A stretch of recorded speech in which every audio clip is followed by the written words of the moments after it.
Titans, go!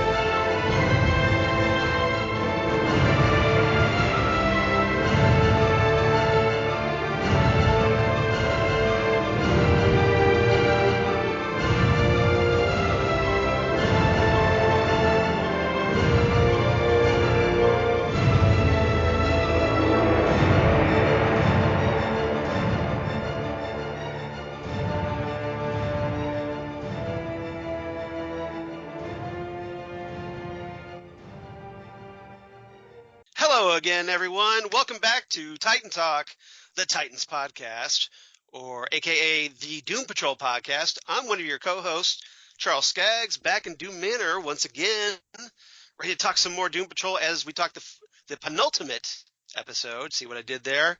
With my co-host, everybody's wonderful favorite co-host, Jesse Jackson. Hi, Jesse. Hello, Charles. How you doing? I have trouble saying penultimate. I always stumble on that. Is that like aluminum? Some people have trouble with aluminum. And it's such a fun word. People like to use that word. I love that word. The next to last word. So I always I'm going to say it wrong. But yes, watched this last night. I'm sure no one will laugh at you for that. No, oh, yes. None. Was grinning ear to ear. Wow, just a great episode. And I cannot wait to dig a little bit deeper into it with you. Yes, so here at episode 34, we're going to talk Penultimate Patrol. You guessed it, penultimate episode of Doom Patrol Season 1, the 14th episode. Just came out a couple days ago on May 17th, 2019. Written by Chris Dingus. I know he has to feel bad about his last name about that. Who co-wrote one of the greater episodes of this season, Cult Patrol, and directed by Rebecca Rodriguez. So very cool. This was a great episode, and a lot going on, a lot of characters. We get the return of Danny the Street in this episode, and get caught up with what's going on with Silas and the Beard Hunter. I know Jesse wasn't as excited about that. But should be a fun episode. He was pretty good in this episode. Yeah, because he wasn't really the Beard Hunter. He gave it up, and we'll talk about that here. Right. So, so Jesse, before we get into our guest cast, what were your overall thoughts about this one? First off, I guess we will see with Swamp Thing. But it appears the DC online universe believes in very literal titles. The Doom Patrol, the Cyborg Patrol, the Penultimate Patrol, for the penultimate thing. I'm surprised next week wasn't the the finale patrol. Yeah, I'm really hoping that Titans Season 1 and Doom Patrol Season 2 kind of change up the titles a little bit. Yes, yeah. Very small nitpick, and if it's cute to have a theme, but and if that's their shtick, that's their shtick. I can live with that. Is very much. It's not a deal breaker. I always love your themes, and of course my favorite title theme, as we go into Fandom Zone just a little bit. Every penultimate episode of Arrow is always named after a Bruce Springsteen song title. Right. And there was a nice article about that, and how they kind of at first just did it for fun, and now then they look for a song that fits the theme and use that. So I think that's pretty cool. Do you happen to remember what Arrow Season 7 Bruce Springsteen episode title was? I can find out in just a minute. It's all right. It's no big deal. I just didn't know if you knew offhand. It was kind of curious. That's okay. Right. But I really, really like this episode. It's really coming together, isn't it? It is really coming together, and I know we're going to talk about this specifically, but the whole idea of being offered a chance to a do-over, right? It's very Groundhog Day. Yes, and very them being internal thinking about it is just very, very cool. Yeah, this is a really well-directed episode, I thought, by Rebecca Rodriguez. So guest cast. Hang on, to go back. Go it is the yes. title was Living Proof, which is a song Bruce Springsteen wrote after he and Patty had their first child. Okay. And the song is all about how he has living proof of the magic of life looking into his son. So it is a father-son song or a parent-child song, and this episode was very much about parent-child relationships. Okay, got it. Okay, all right. Go. Thank you. I appreciate you looking that up. No problem. All right, so our guest cast for this week's Doom Patrol, obviously we get the return of Devan Chandler Long as Flex Mentallo, now fully Flex Mentallo, which is very glad to see that. Yes. Alan Tudyk as Mr. Nobody, who's all over the place in this episode. Got a lot of screen time, and that is always a good thing. Exactly. Adam, yes. Yeah, more Alan Tudyk is more of a great episode of Doom Patrol. We get Phil Morris as Silas Stone, who wakes up from his rather severe beatdown at the hands of his son. Tommy Snider as the Beard Hunter returns, although, like I said, he's not really the Beard Hunter here. He's just more Ernest Franklin. And we'll talk about that a little bit. We get Julie McNiven back as Cheryl Traynor in a kind of a flashback. Well, not really a flashback, but more of a memory, altered memory at the hands of Mr. Nobody. Victoria Blade, who plays Millie, it's not really clear if she's his girlfriend or his wife. I think girlfriend, because she was so quick to break up with him. She's been in episodes. She's going to be in the upcoming Watchmen TV series on HBO, which I'm really looking forward to. I am too. I was really interested. That's going to be. I wish I need somebody to talk about that with on Fandom Zone. Yes, yes, there is.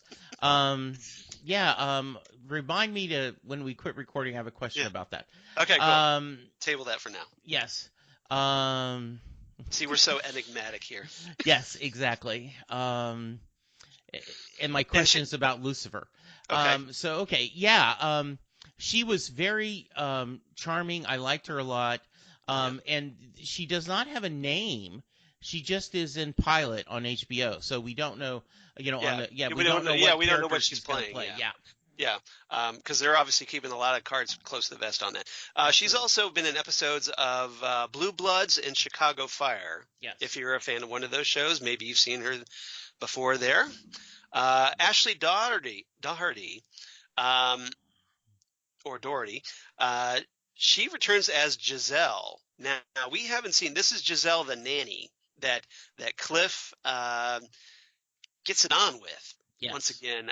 We haven't seen her since the pilot episode. Right. And she's only been in one thing of really note, the Dynasty 2018 remake, if you're curious.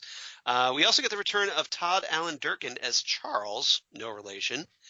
He's the director who comes to Rita's tent to get her back on set during the Forbidden Congo stuff, which ultimately leads to her becoming Elasti-Woman.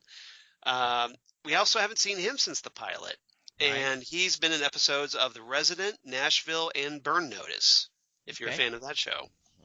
So that's I thought I'd just run down the cast real quick. Yes. Mostly it's returning people. Now, a little bit of trivia before we get started. Obviously, once again, we have a couple of nods to the comics. So I want to mention those really quickly. That giant robot, Rog, is actually what his name is in the comics. He's not named here, but that giant robot actually appeared in the very first volume of Doom Patrol back in the 60s. Doom Patrol Volume 1, number 86, which was also the first appearance of Eric Morden and the Brotherhood of Evil. So I thought I'd mention that. And what his deal is that Rog, this robot, was essentially a robot that was designed by the Chief for lunar exploration. So the Chief actually built this robot in the comics, and Eric Morton stole it, and as an attempt to essentially audition for the Brotherhood of Evil. Okay. So that's kind of where they're drawing it from. But, it doesn't quite work out, and he doesn't get to join the Brotherhood of Evil. Yeah, there was a little bit So that's kind of like a little nod to that here, where he gets turned down and replaced by Monsieur Mala. Yeah, which I thought was funny. We'll talk about. Yeah. It did give me a little bit, and this was not an obvious. This is me drawing lines where there probably shouldn't be. Right. But I was thinking of Dr. Horrible when I didn't get into the evil league of evil. Yes. It's like exactly. It's a lot like that. Yeah. Yeah. It's just like, and then well, we'll talk about that when we talk about Mr. Nobody, because I want to get into like the whole Millie's reaction to him getting turned down by the Brotherhood of Evil. Yeah.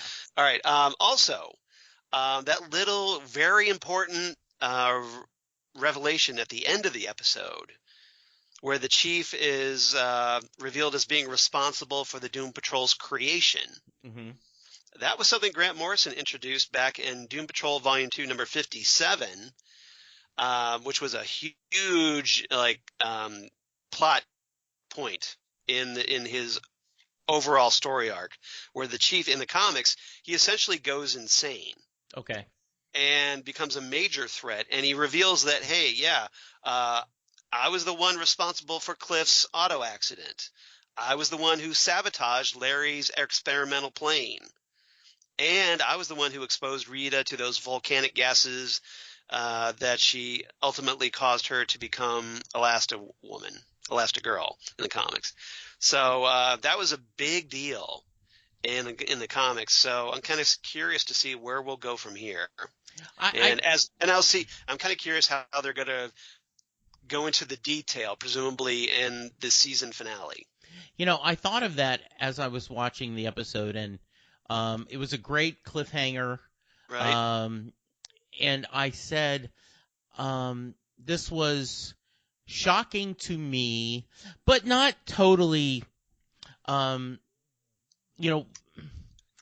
unexpected. There is nothing new in the world, Charles. I mean, and so, I think again of, that that is a not common trope, right. But it is certainly has been used before in comics and movies that, the actual either hero or bad guy may have caused the original origin. And so I was wondering. So you weren't shocked by that? I was surprised but not shocked. Okay. Like, oh, okay, that's where they're going. And immediately, how did he do that? And obviously, maybe we'll find out. Maybe we'll find out next episode. But I was wondering, is this something they came up on their own? Is this something came from a comic? And I knew you would bring it up when we talked. Yep. So good. Yep. So that's it. Yeah, it's actually inspired by the comics. But very cool stuff, and highly recommend reading Doom Patrol number 57, and also the original series Doom Patrol 86, because it's fun to read the first issue with the Brotherhood of Evil. So I wonder at this point, could I read the Morrison run and not get spoiled too much? You don't know. No, because you don't know. They're picking from all over the run. Yeah, so it isn't like they're doing a direct adaptation. No. It's just like, okay, one cool thing here, one cool thing there, and then they're kind of adapting that.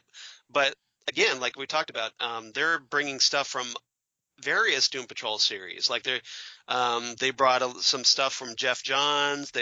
When he was writing some, issues of like Titans with the Teen Titans with the Doom Patrol, and then also the original Doom Patrol series way back in the 60s that they're drawing from. And which is a good point. We have not discussed this before. Yeah. But the way they cut the episodes, they go through all the end credits.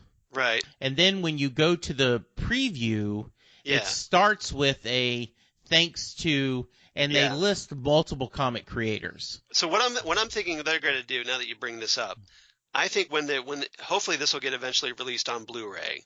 Yeah. So what I'm thinking is they'll have the episode, and then that trailer for next time will be on the end of that. Yes. So the special thanks to. So so all the people's thanked in that special thanks those are comic book creators. Right. And all their various Doom Patrol stories. And that's what I think so it's cool that they're doing that. Helps to, not that you need verification, but I think that verifies the idea of they're looking at the whole series of all these creators that have worked on the Doom Patrol and picking pieces together to build its own continuity. Much like one of our favorite shows, Starman, built in all the community, and worked continuity. Worked it all together. Exactly. Okay. But it's very cool, and I kind of wish Titans would do that. So hopefully they do that in season 2, especially with the Judas contract. I want to see Marv Wolfman and George Perez credited for that. Yes. All right. So let's get into our main topics. I don't have a theme this week. Okay. But topic number 1 I want to talk about right off the bat. We need to talk about Mr. Nobody, and we could also talk about here. We could talk about Millie and the Brotherhood of Evil and the Chief. We could talk about the Chief too, because of the way Mr. Nobody forces the Chief to finally come clean with the Doom Patrol at the end. Okay. So a lot of ground to cover in this one. But so what did you think of especially Mr. Nobody in this episode? I really liked the full story and the range. Yes. I liked him narrating because I always think that's funny. I think him being self-aware and breaking the fourth wall and kind of talking about things is funny. I think it's real funny when the characters talk back to him in the narration. I love the little setup where he's just himself and his girlfriend, it appears, not wife, but girlfriend, is so disappointed for him, and then kind of reaches the point where, I'm just done with you. You're a loser. Yeah. You've never been anything. It isn't, because he says, I'll be back on top, and you've never been on top. So essentially Millie's responsible for this, because essentially, Millie is the one who kind of drives him over there. So let's kind of set the table for that a little bit. Sure. So we open up in 1946 Chicago.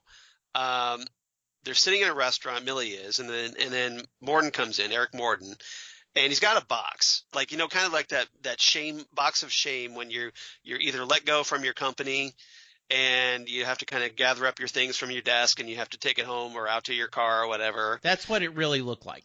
I agree. Yeah, that whole box of shame.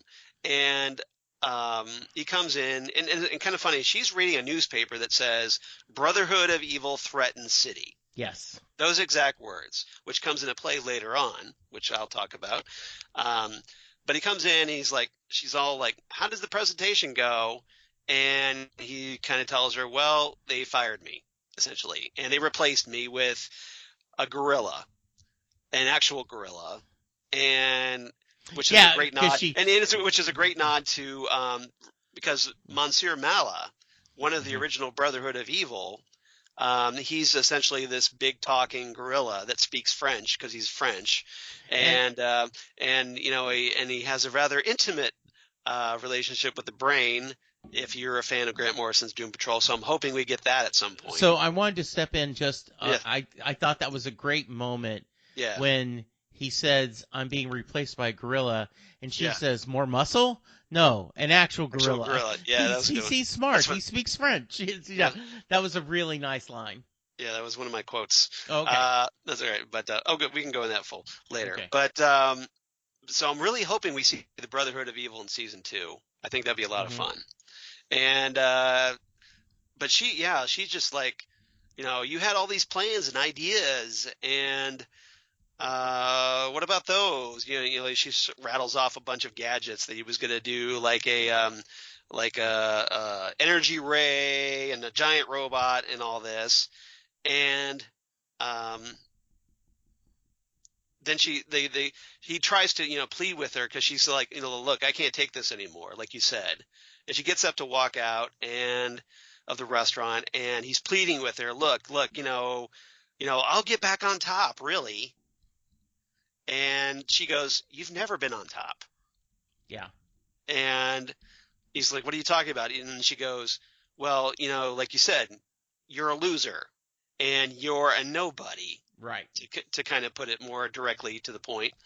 And she walks out.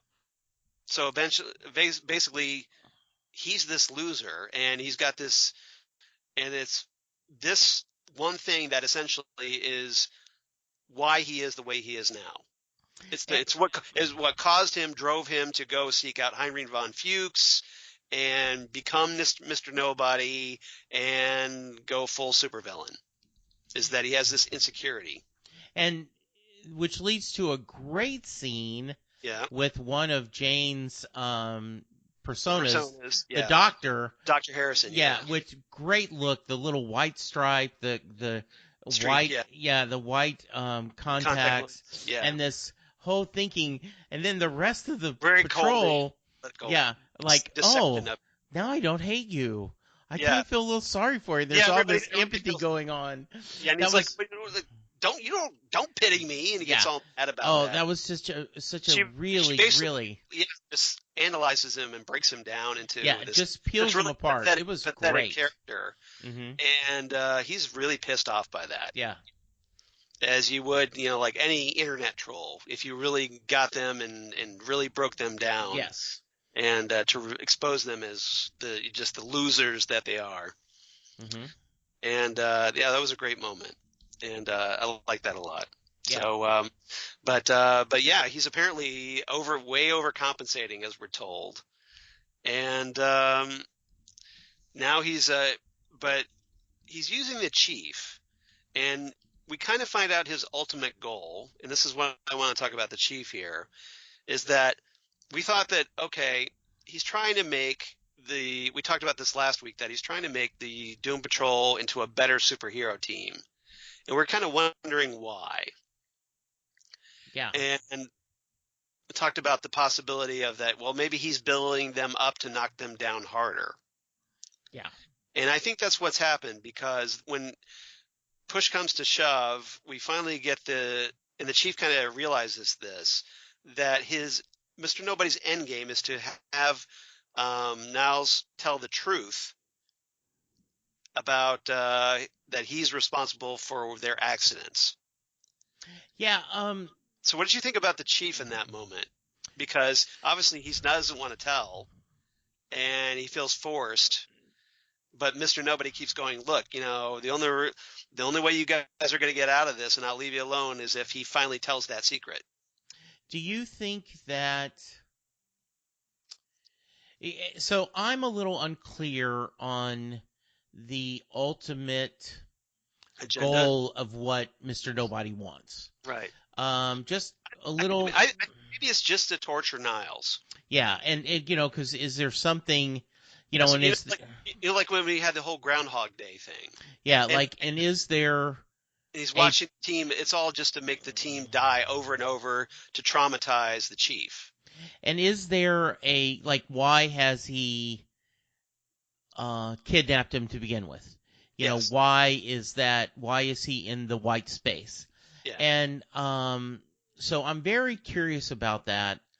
Maybe we'll get more in the final episode. Yeah, I'm hoping. Because there was the whole thing of, well, he's trying to get the chief to talk about where, that kind of Neanderthal, hairy woman that he fell in love with in Hair Patrol, where she is. Mm-hmm. And so we were kind of wondering, well, why does he want that? And then he never really addresses that here. No, he doesn't. So that's going to be very curious. So I'm hoping we get that, connected in the final episode.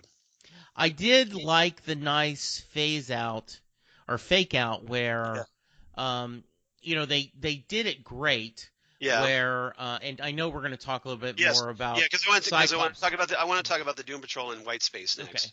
So, but the whole Cyclops having the reveal with his dad and then showing up at that end. You mean Cyborg? Yes, Cyborg. Thank you. Yes, Cyclops, Cyborg. Yes.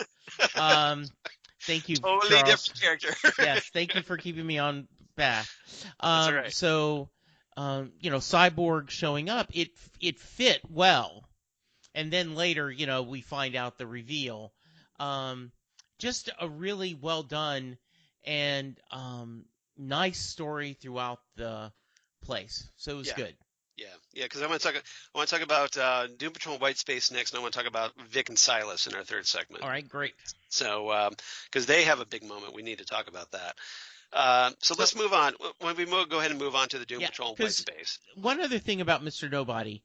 So I get the feeling that he is not considered in this universe as the higher echelon of villains. He's not a Joker. He's not an Lex Luthor. He's not even a Riddler or the Penguin or, a Cheetah or, But he is the only really real villain that recurs in Morrison's run. No. What I meant is in this TV universe. Oh, okay. Like that, I'm thinking. Like he's kind of a loser. Yeah, or at least a not even up to like Mirror Master or these the Flash Rogues that kind of combined kind of reach the, if not top tier. So one of my theories is he's trying to build up the Doom Patrol so that when he destroys them, his prestige as a supervillain can go up. Elevates it. So basically, that he figures, well, I need to build you up so it looks more impressive when I take you down. Yeah, in other words, like having... Yeah. And maybe then they'll notice me. Well, like a prize fighter, they're setting up a lot of, they're having someone take a fall or a lot of people so that the guy going after has a better reputation and so that the when they fight him, it's bigger. That's just a mini theory I have. So yeah, no, I think that's a really good theory actually, because it kind of feeds into what we learned in this episode, that essentially he feels like he was disrespected by the Doom Patrol or the Brotherhood of Evil. Yes, and they talked about, well, we don't really see, they didn't see him as a physical or like a mental threat, that essentially, that essentially he was nothing to them, a nobody. Yeah. And so now, like you said here, that if he tries to build up the Doom Patrol to essentially kind of stick it to the Brotherhood of Evil a little bit, that like, look, you thought I was nothing. Well, hey, look, here's this great superhero team, and I just took them down like nothing. Absolutely. Good. So, so I think that's a very valid theory here. Or at least maybe he just has more than one motivation going on. Yeah, it could be. Maybe he's just got a whole list of things that all these grudges probably that he wants to kind of check off as he goes along here. But, all right, let's move on. Doom Patrol in White Space. So I want to talk about this because we have the Doom Patrol, thanks to Rita realizing that, hey, they could track the Beard Hunter, and that'll help them find the chief. They realize, well, hey, the Beard Hunter's in this one spot, and he hasn't been moving for the better part of a week. And so they track down where that is, and hey, lo and behold, he's on Danny the Street. So we get the return of Danny the Street, and we kind of find out that Flex Mentallo has met Danny the Street before. And I want to get your thoughts on what I thought was a rather hilarious scene when Flex tries to send everybody to the white space and ends up giving the entire denizens a collective orgasm. Yes, very, very funny. Makes for a great scene. Right out of When Harry Met Sally. Cliff, because he has no body. Really? Now, I would have argued that I guess it's the muscle he flexed. I would have thought that would have hit the pleasure centers of the brain. Yeah. And so it would have affected Cliff anyway, but it made for a funny joke. That him going, I was feeling left out. Which also... Yeah, and everybody's just kind of like, aw. And he's like, don't pity me.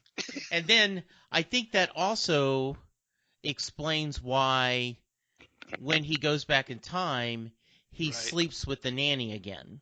Yeah, because it's like, hey, this is the first time I get to have my physical body. I can feel something again. Yeah, and so I thought he was a little hard on himself when he said, man, I've gone back, I got a second chance, and immediately I'm bopping the nanny again. And I'm like, okay, yes, you haven't eaten and drank in 30, 40 years. So, yes, if you're a fan of beer, you're going to want a cold beer. Right. If there's a beautiful woman in front of you and you have the ability again, you're going to want to do that. Even better, there's a beautiful woman just in the towel getting a beer out of the fridge, so you get the beer and the beautiful woman. Exactly. So I thought that. So and then Mr. Nobody's like, yeah, now you're tempted.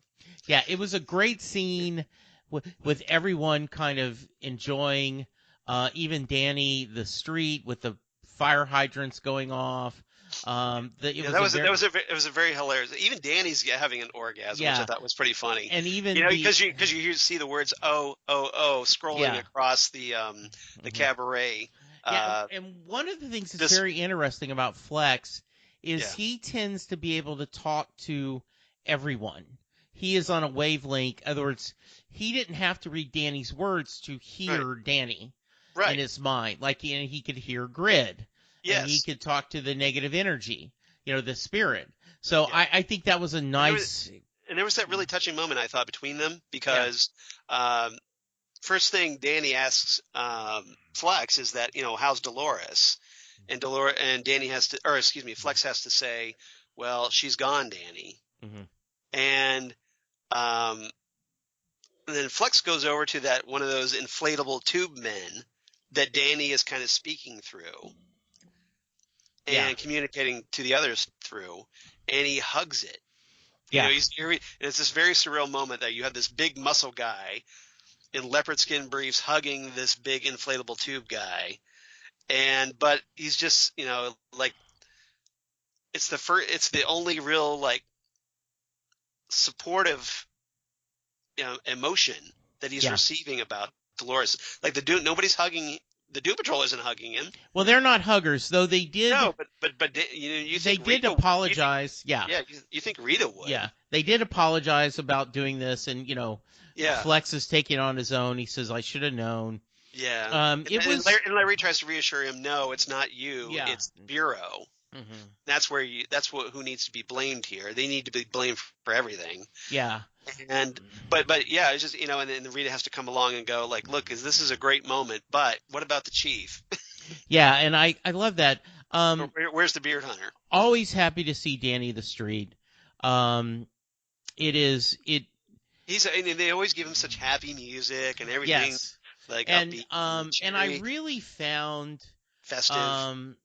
As much as I disliked the beard hunter and the premise last time. I really found it satisfying that this little nerdy parody of what is a real man, Ernest has kind of found his own place there. Yeah, he was a misfit, and we get the explanation. Yeah, that apparently the beard hunter, once he got there, Danny somehow got him off his beard fetish, and he was able to kind of live a regular life, so he gives up being the beard hunter. Yeah, and he kind of he still kind of lapses though during the orgasm scene when he's looking at this guy standing next to him, his beard as he's orgasming. But then gave him a cigarette, and I thought that was nice. But here's my question. Okay, the last time we saw the beard hunter, he was down in this really dark room, and he sees that doll of the chief. Mm-hmm. And then we see this, the big monster from that episode. This is back in Hair Patrol. Mm-hmm. And there was that cliffhanger, and we had no idea what happened. So somewhere between what happened there and now. So the question is, what happened to the beard hunter? Please, Doom Patrol gods, do not tell us. We don't need to. Well, then make an episode. Send it only to Charles's feed. It doesn't connect. Know what happened. There's a gap here. The beard hunter went to go. They sent him off to find Niles. How did he end up on Danny the Street? Because that's the connection to the white space. Yeah. And so that's where he's there. And once he got to the Danny the Street, the goodness and the quote unquote place where everyone knows your name. Yeah. Danny the Street is kind of Cheers bar. Yeah. It's kind of Sesame Street. It's kind of a place where you can be you. Yeah. And he loses. It's same thing with the Bureau of Normalcy guy got there. He lost all ambition to help the Bureau of Normalcy because he found a safe place. Okay. Scene. I envision a different scene, but I'll just leave it there. Okay. All right. Very good. Okay. All right. for the sake of time, because we could debate this all afternoon probably. All right, so the white space. Yes. Now, Awesome. Flex, after his kind of really awkward, insanely awkward first attempt to get everybody into the white space, they let him try again after catching their breath, and so he focuses on the white space, which is revealed to be in the comic books. You know, when you have various panels showing the story of what's going on, you notice how they always have, like, at least in classic comics, they have a white background as far as, framing everything. It's a white page. Essentially, you have like anywhere from 1 to 6 panels or more on a page. And, like there's a panel here, and between them is these kind of white borders. And that, apparently, as we're told, as Danny holds up a copy of Mystery in Space from back in the day, that space between the panels is the white space. And he explains this as it's a place where, there's no story, that it's just something that, it's kind of emptiness that's waiting to be filled. And so somehow Mr. Nobody has tapped into this, and that's why he's able to use his own narrative to kind of drive things. Yeah. So what did you think of that revelation? I thought it was brilliant. Just the idea. Very Morrison-esque. Yeah, and also very fitting because we have seen this whole time that the chief was held in some place that had no background, this void. When he mentioned that, you immediately went, yeah, they have been in the white space. Also really fitting with Mr. Nobody is black and white space. Right. So that connected to, I thought it was frickin' brilliant. And was curious, was that something they explored in the comic, or is this kind of a new wrinkle? I'm trying to remember. It feels like it feels very wrinkle. much like something Morrison came up with. Yeah, but, okay. I can't recall offhand. I could be wrong, so I may have to dig into that a little bit. Okay. May have to do some homework on that one. Okay. But regardless, it's still a very cool concept. Very cool. And, especially if you're a comic book geek, you're like, oh, wow, you're making use of this, this kind of something nobody really thinks about. Yeah. That whole negative space between panels. Yeah. And filling the page, helping to fill out the page. Yeah, it was perfect. And so they get inside there, and immediately they kind of get sucked into their own little, what essentially is a Mr. Nobody trap. Rita ends up back on the set of Forbidden Congo. Cliff is back in his trailer as a human once again, and Larry's back with Cheryl and the kids. And all of those are just right before their respective accidents. Yeah. Which I'm sure was deliberate. It was. Given the revelation that comes at the end of the episode. And what's perfect. But they ultimately choose to leave that. Like, they can have their normal lives again, and that whole kind of road's not taken. Mm-hmm. But they choose, no, we're going to give this up. And what was perfect about that, Charles, from my perspective, is they knew this was going to happen. Right. They said, he's going to separate us. He's going to use our past against us.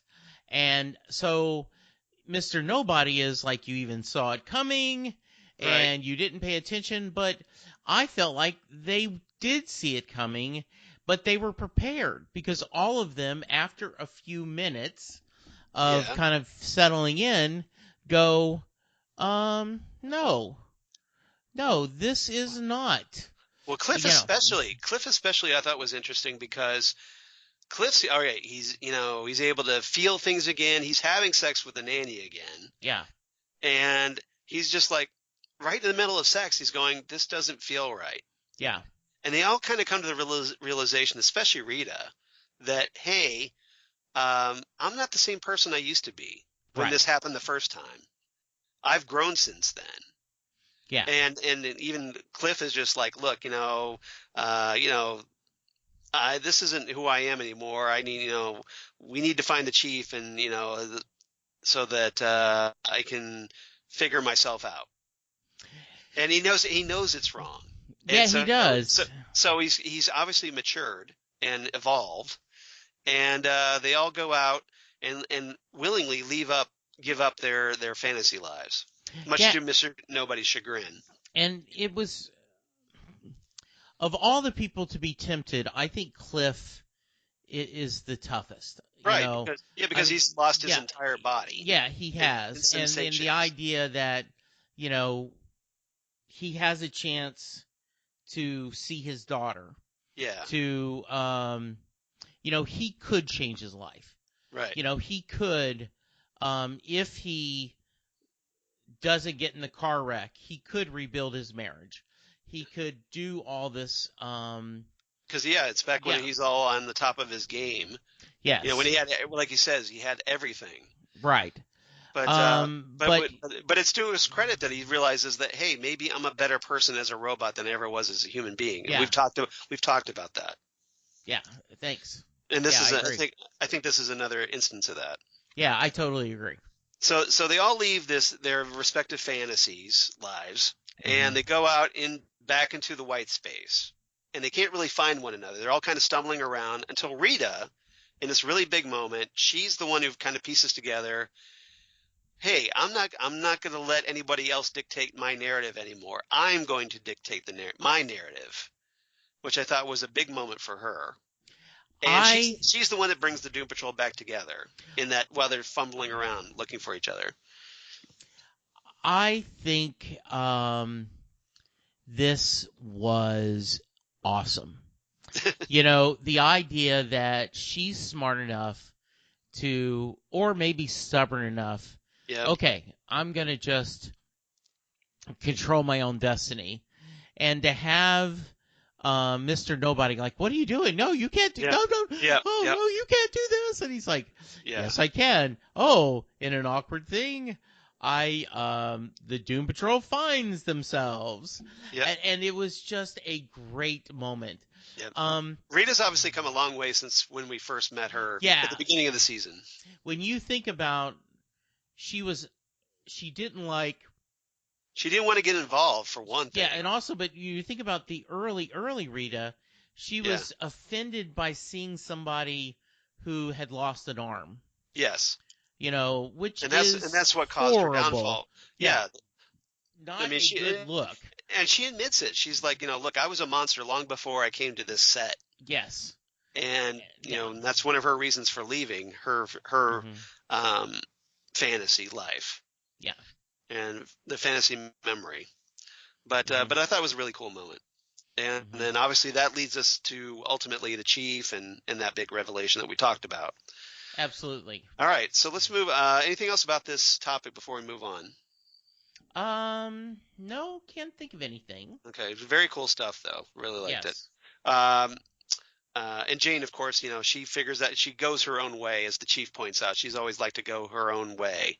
Yes. But she ultimately gets back with the team as well. Yeah, absolutely. So third topic. Let's talk about Vic and Silas, because Silas wakes up from his beatdown, and Vic starts off feeling a little guilty until a really big revelation from Silas about Vic's memories. So what did you think about all that? All right, so here's where you and I might separate.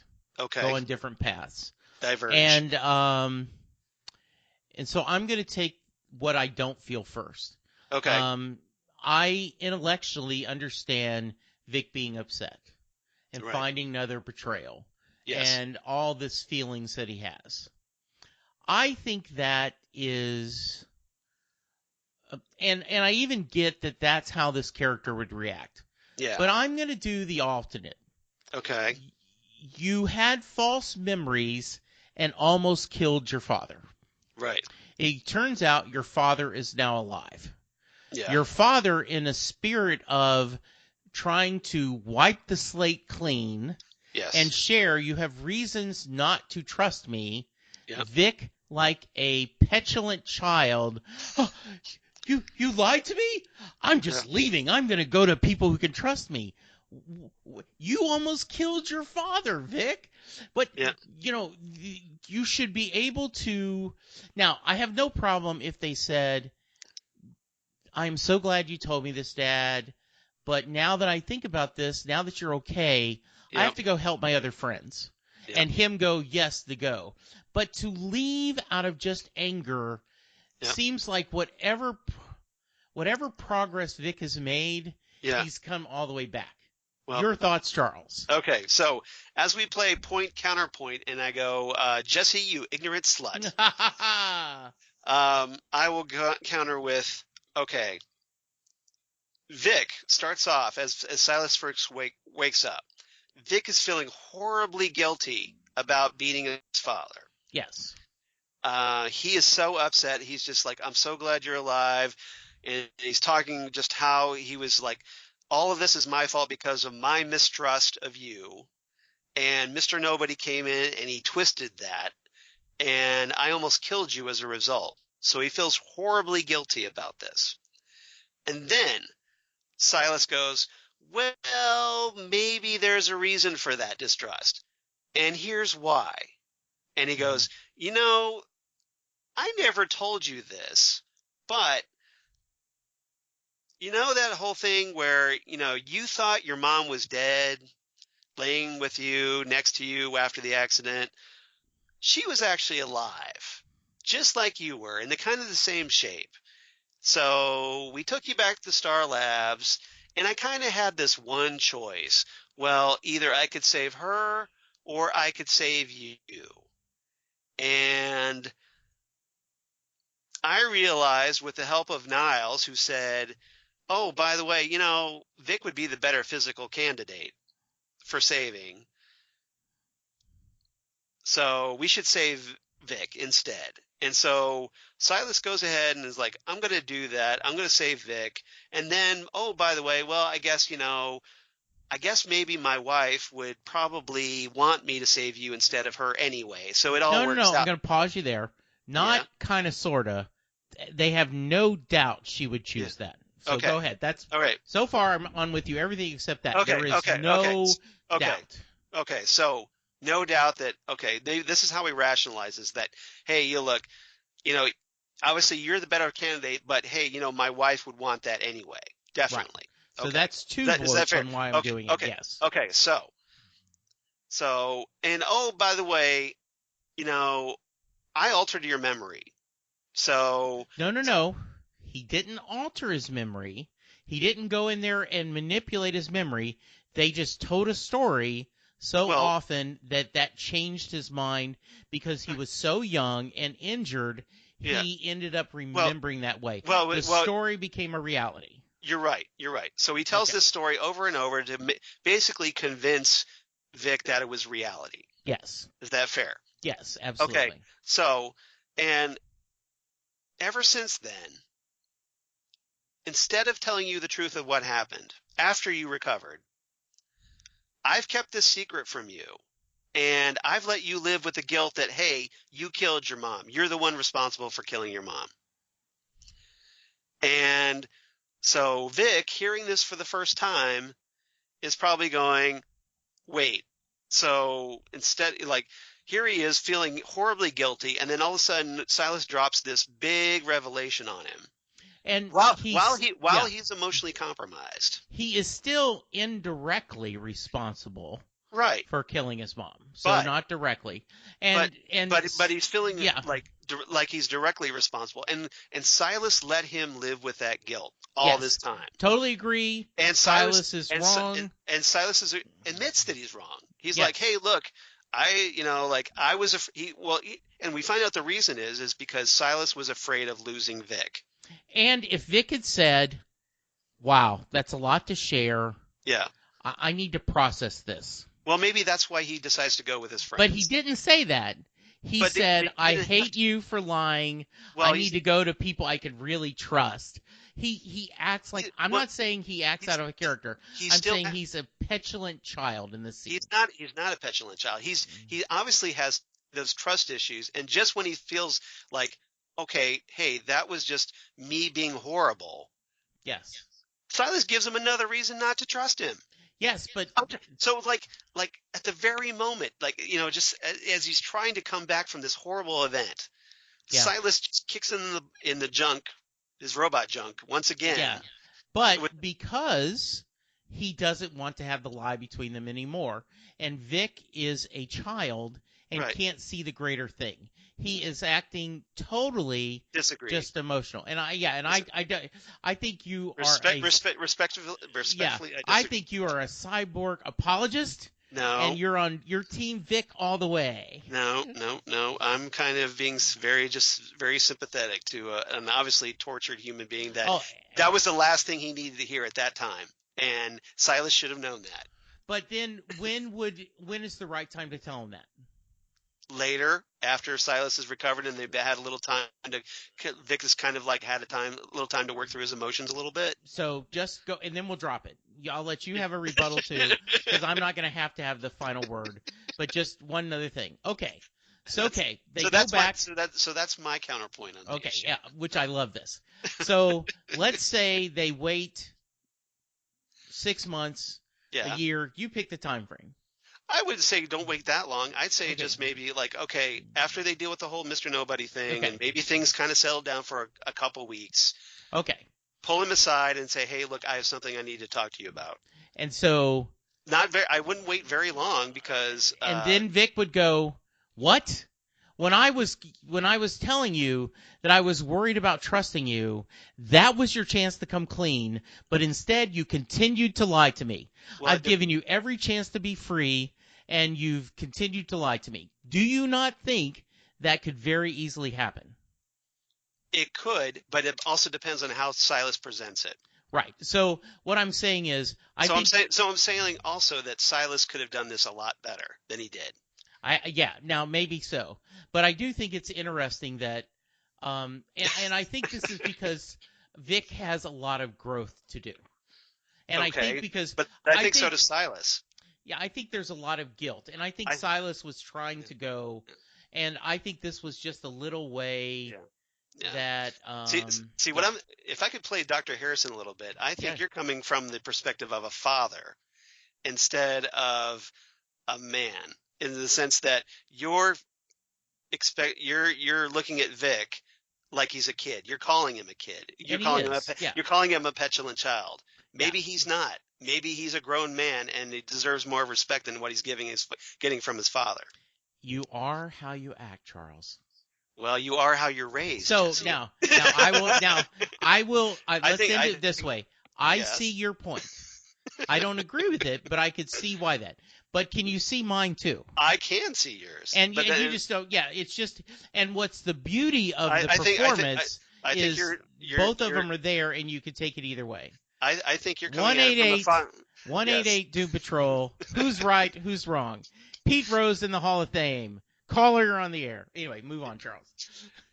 Who's Pete Rose? No, I'm just kidding. That's great. But It is good. And I love that scene. We kind of talked about this earlier where it appears Cyborg shows up just in time. Vic saves the day. Everyone's feeling sorry for Mr. Nobody.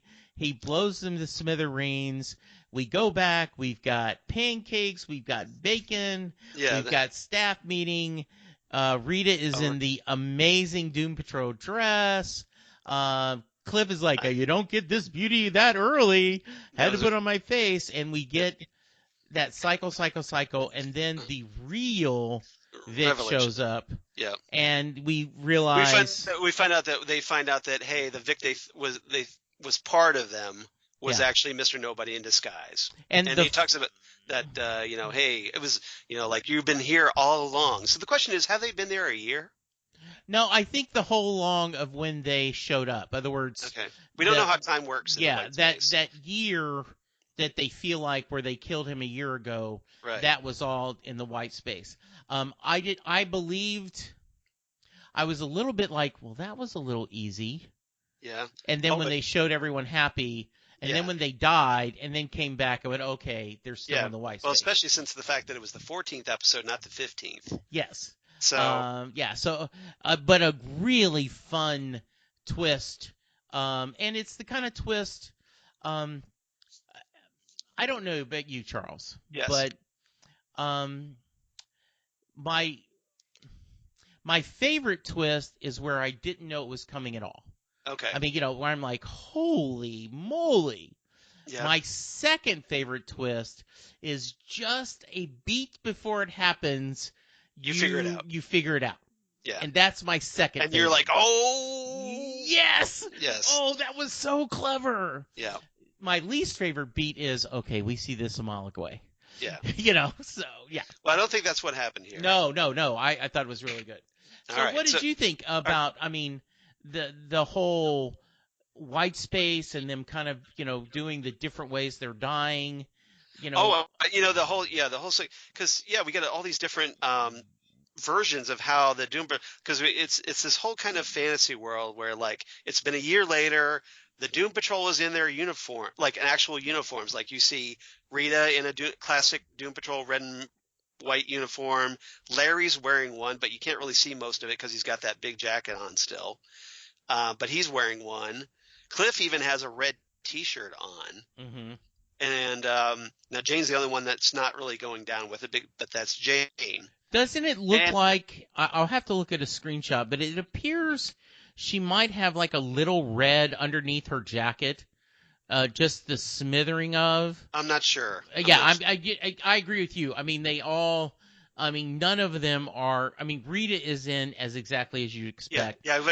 She even has long, like, white gloves and white heels. Very throwback to the like the 60s or something. Yeah, but she looks awesome. But my point is, so they go out and they're standing in this park and they're facing off against this giant robot Rog that I was talking about earlier, who's like pretty good, pretty well compared to the comics back in the 60s. Yeah. And, like one time we see that he throws a tree at them and then, and then he disintegrates them. And then next time he stomps on them, and another time he shoots missiles at them. And each time Niles is in the Doom bus watching all this, horrified. And it keeps repeating over and over again, like the Groundhog Day thing.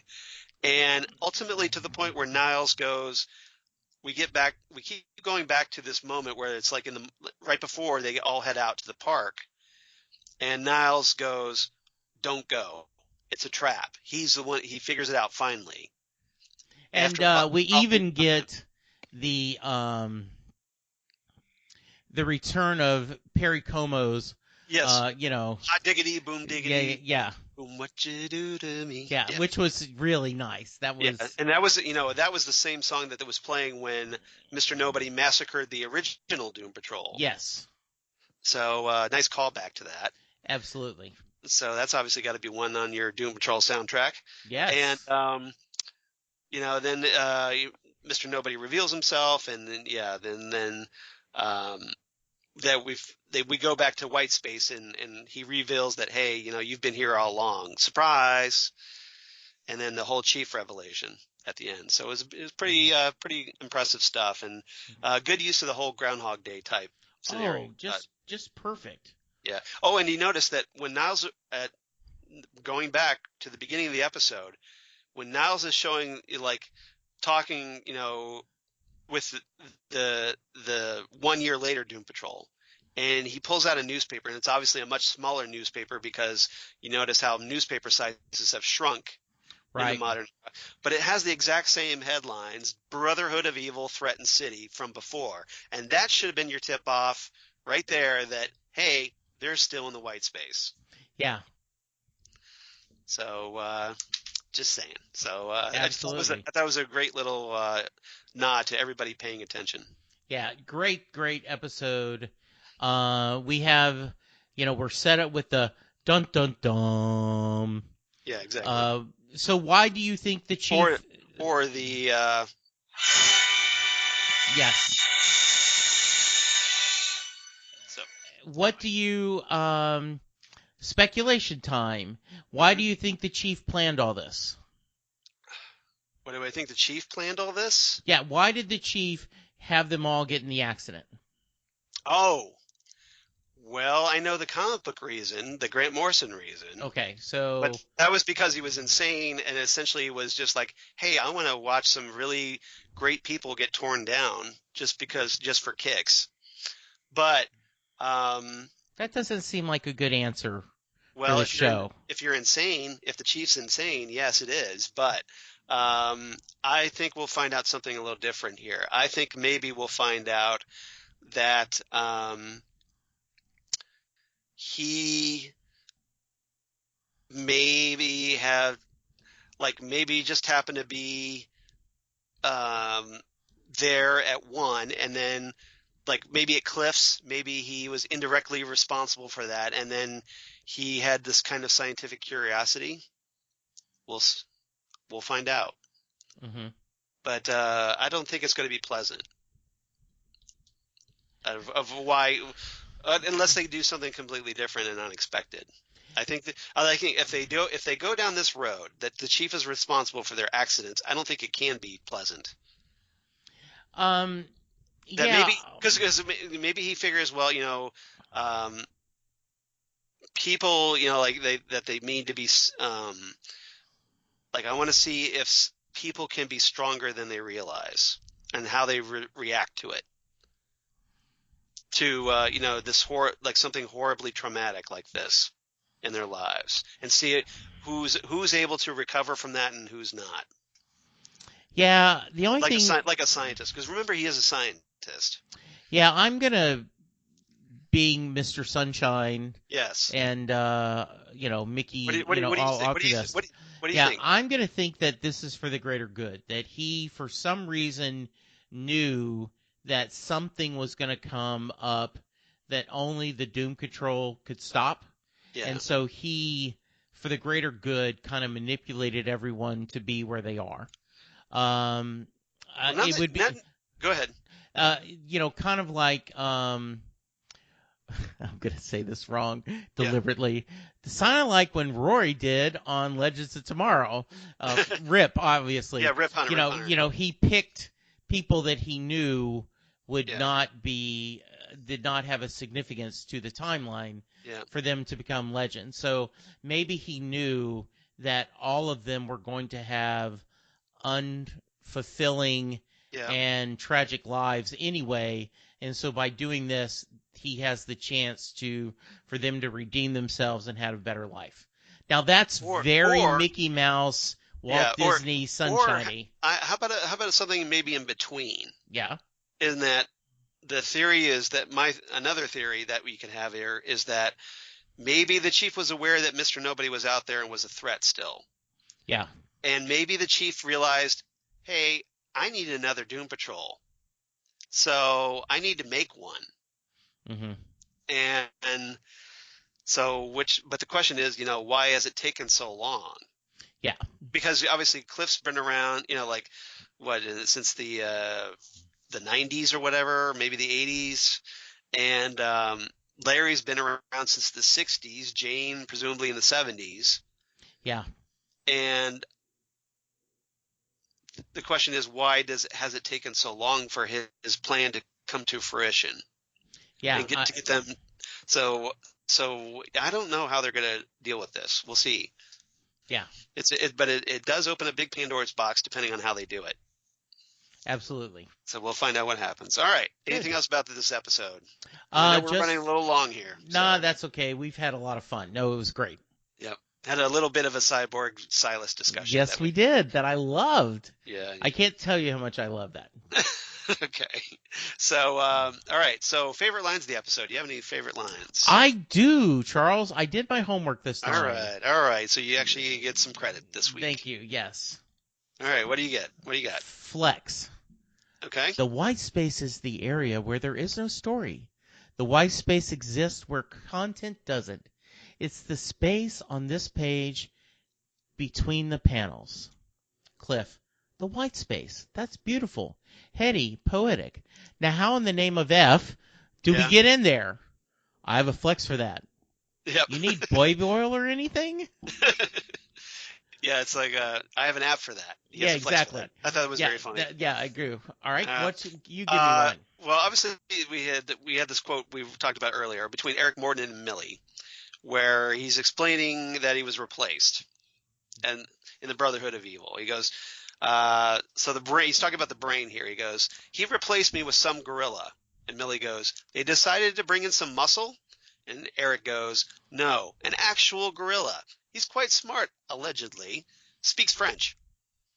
Yeah, So that's obviously a nod to Monsieur Mala, like I talked about, who's one of the original Brotherhood of Evil. Villains. I only have one more. Yep.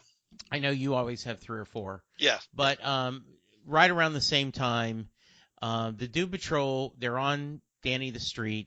Yep. And they're discussing how many failures they've had.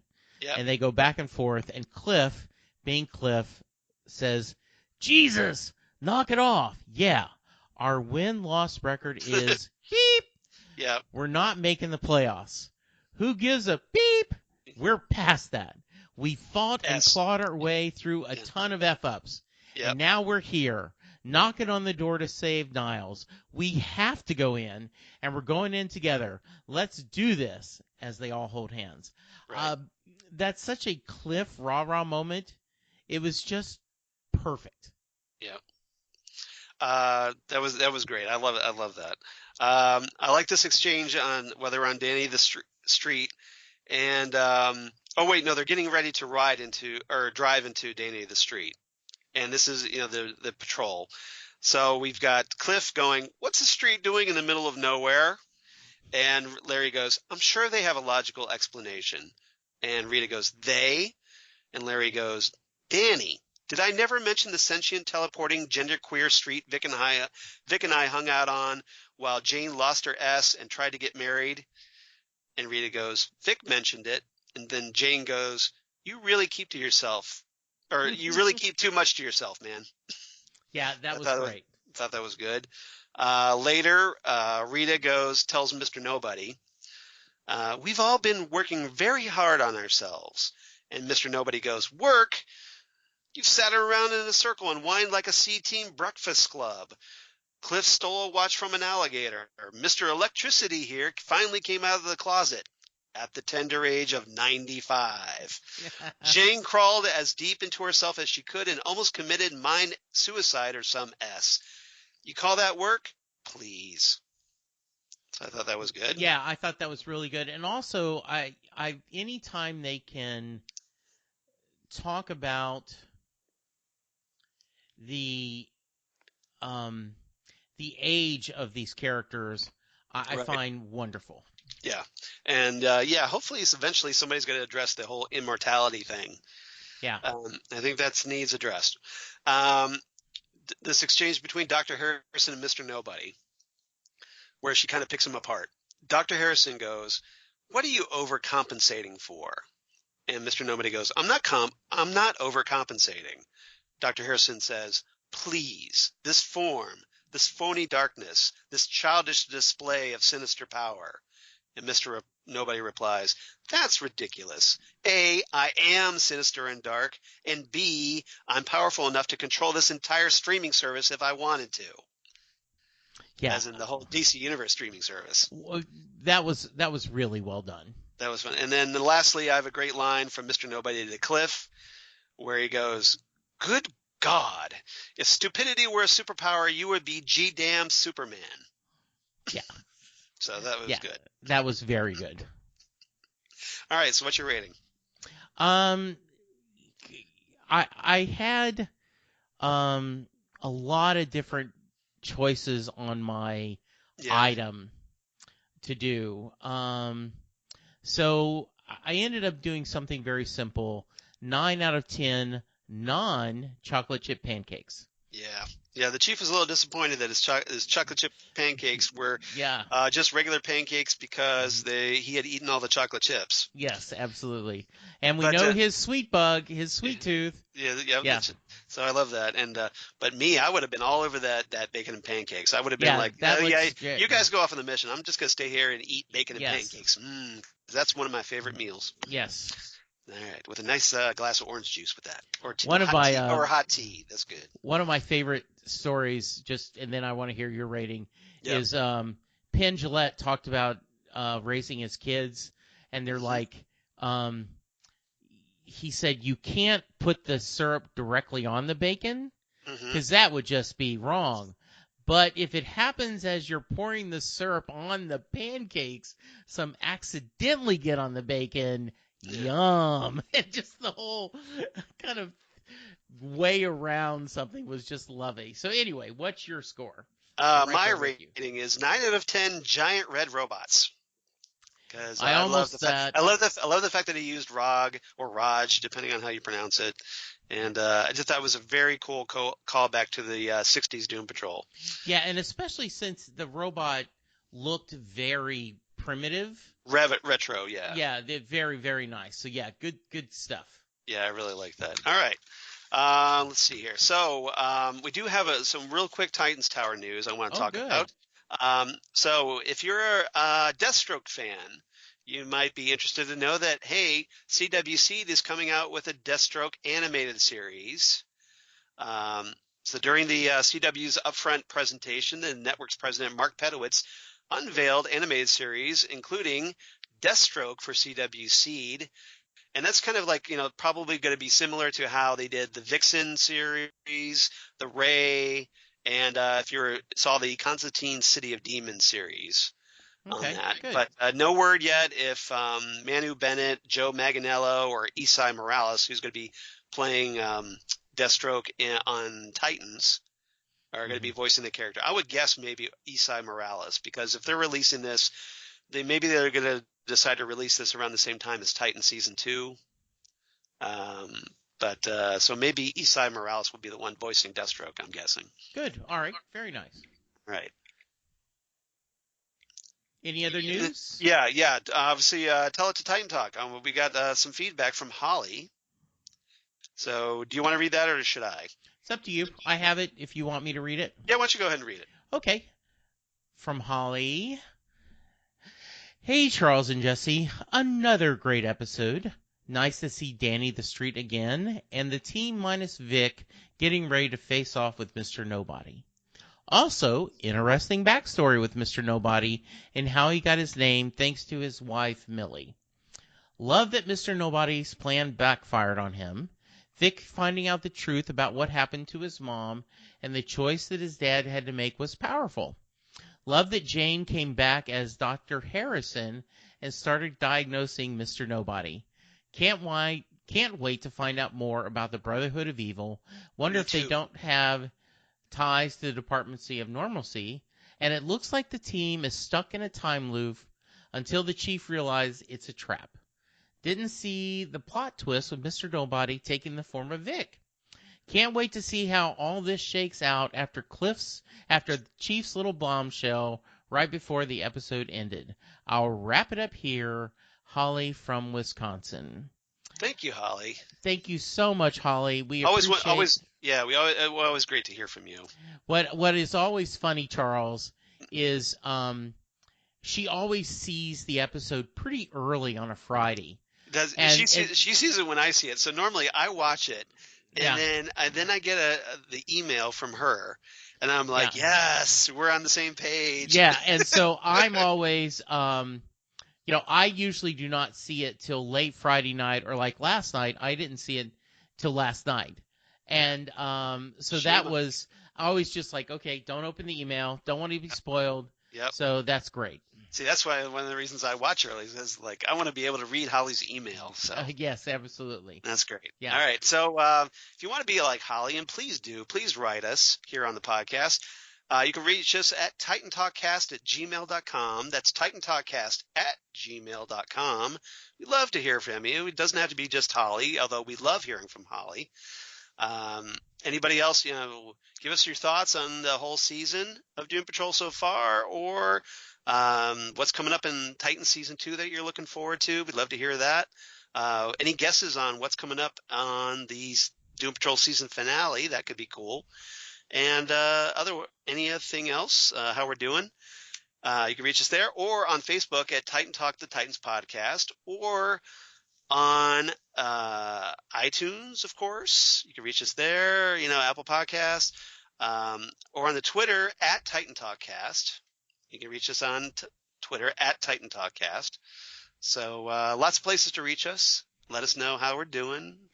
And Jesse, where can they reach you on the interwebs? Well, you can find me in a couple places. One, about once a month, I'm on Next Stop Everywhere, the Doctor Who podcast with Charles.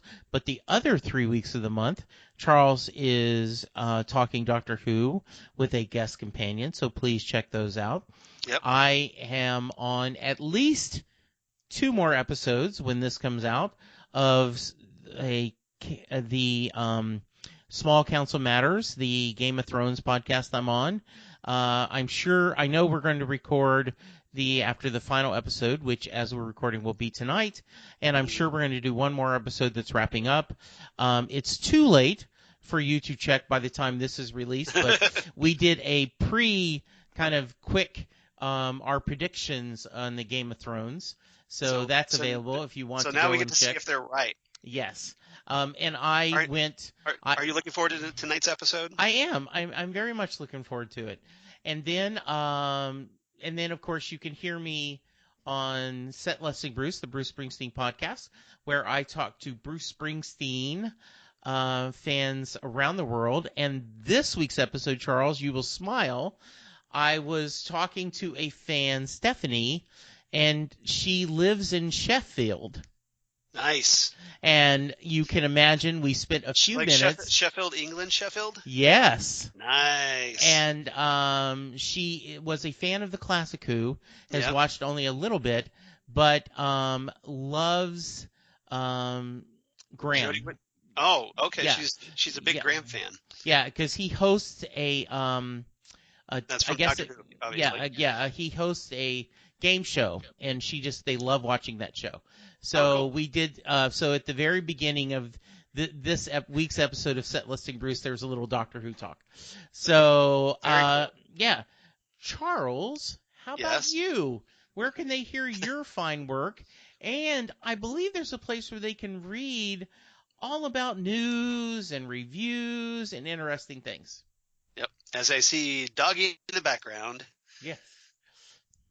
Say hi, Charlie. Hi. So everybody, you can reach me on Twitter at Charles Skaggs or on Instagram at Charles Skaggs. Facebook, of course, at Charles Skaggs in Hilliard, Ohio.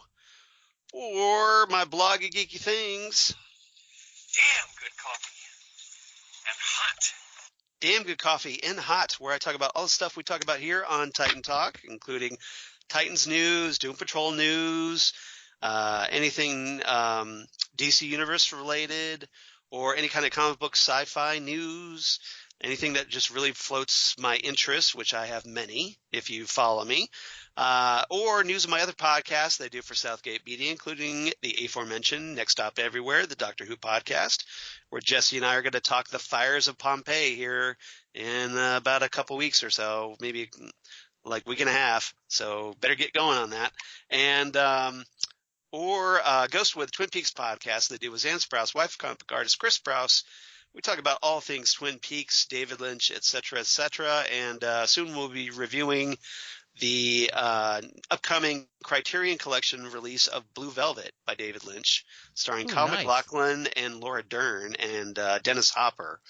So as the villainous Frank Booth. So definitely worth checking that out, and we'll run that down and review the new Blu-ray release. So nice. So not just Twin Peaks, but also Twin Peaks, and whatever pop culture things that pop into our brains, because yes, we both love pop culture. And other than that, everybody come on back next week on Titan Talk, because we're going to talk Ezekiel Patrol, the season 1 finale of Doom Patrol, episode 15. Where all we're told mysteriously is that the Doom Patrol go their separate ways in the season finale. So what happens? Who knows? Hopefully we get season 2, and we'll find out. And I got to think we will, because it's such a good show, and it's gotten such good reception from everybody. So this is probably the first real big hit on DC Universe, I think. And Do you think hopefully this? we'll get more. You think this was better received than Titans?